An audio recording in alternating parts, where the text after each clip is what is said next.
They are not cold, they are not heartless. But if you don't understand this, you'll keep getting hurt. You're in love with someone who pulls away. You get close and suddenly they shut down. You're left wondering, was it something I said? Do they even care about me?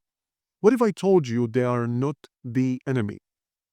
The truth is, people with avoidant attachment never chose to be this way. This isn't manipulation. This isn't a game. This is survival. And if you have ever felt frustrated, heartbroken, or completely confused by someone with avoidant tendencies, you are not alone. Now, before we dive in, I want you to imagine this. There is a little child standing in a room, reaching out for comfort. But instead of warmth, they are met with coldness. Instead of safety, they are told to toughen up. Instead of love, they learn that needing someone is dangerous. So they do the only thing they can. They shut down.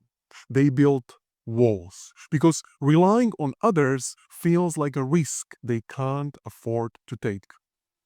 Fast forward to adulthood, and these same instincts kick in.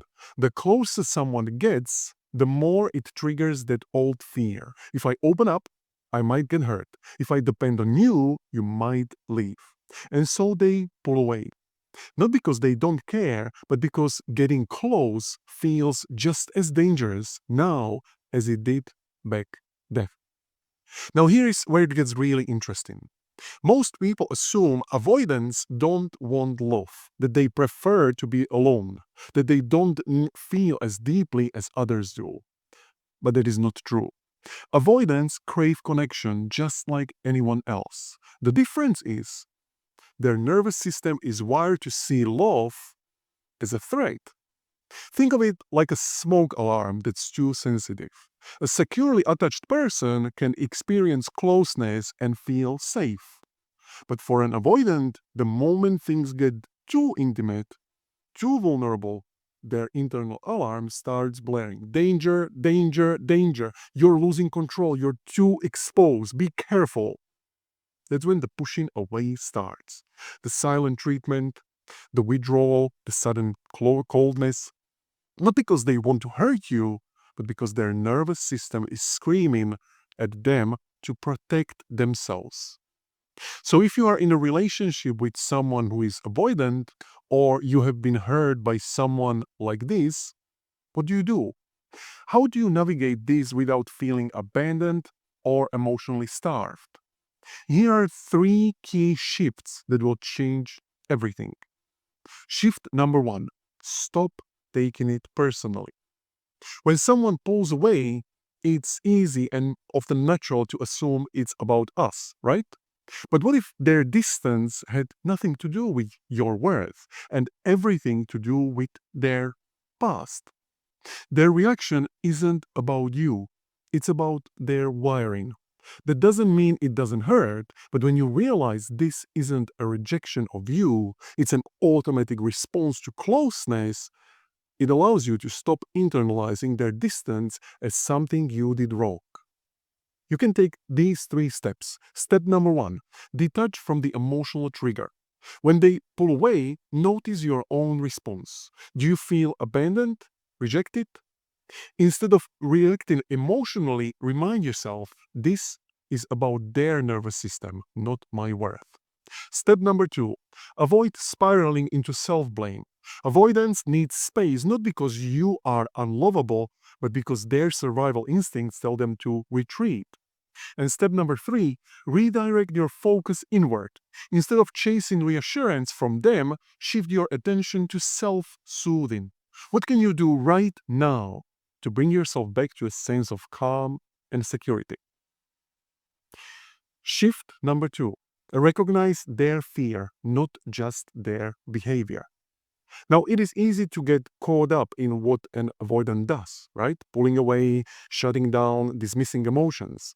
But underneath all of that is fear. Fear of being controlled, fear of being consumed, fear of opening up and getting hurt. Again, you can take these three steps. Step number 1, reframe their distance. Instead of seeing their withdrawal as a sign that they don't care, recognize it for what it is, a defense mechanism to protect themselves from emotional overwhelm. Step number 2, look for the silent bits for connection. Avoidants may not express love in obvious ways, but they do reach out, just differently. Maybe they text something small or check in with you in some ways. Instead of expecting them to show love your way, start noticing theirs. Step number 3, hold space for their emotions without forcing them. A simple "I am here when you are ready" can be far more powerful than demanding an explanation. And the shift number 3, meet them with understanding, not with pressure. When an avoidant withdraws, the instinct is to chase, to demand answers, to ask, "Why are you like this? Why can't you just talk to me?" Right? But this only makes them retreat further. Instead, the most powerful response is to give them space without punishing them for needing it, to show them that love doesn't have to mean losing themselves. You can take these 3 steps. Step number 1, resist the urge to fix their avoidance. Avoidants don't need to be forced into emotional closeness. They need to experience safety in connection at a pace that doesn't trigger their defenses. Step number 2, allow space but with an open door. Giving them space doesn't mean shutting them out. A calm, reassuring presence, rather than anxious chasing or cold withdrawal, teaches them that love doesn't have to feel suffocating. And step number 3, communicate in a way they can receive. Use clear, direct, and non pressuring statements. "I care about you and I'm here when you are ready" is far more effective than emotional demands. These shifts don't just make your relationship with an avoidant healthier, they give you more peace. Because when you stop taking their patterns personally, when you recognize their deeper fears and meet them with understanding rather than with pressure, you stop feeling powerless in love and in your relationship. Now, I want to leave you with one final thought. Avoidants aren't the villains of relationships. They are not emotionless. They are not broken. They are people who learned at a very young age that love and closeness weren't safe. And now, as adults, they are unlearning that.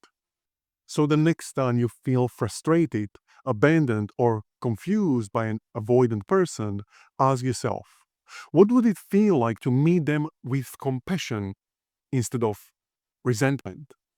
Of course, compassion doesn't mean tolerating neglect or staying in a relationship that drains you, but it does mean recognizing that they didn't choose to be this way and that healing is possible for everyone.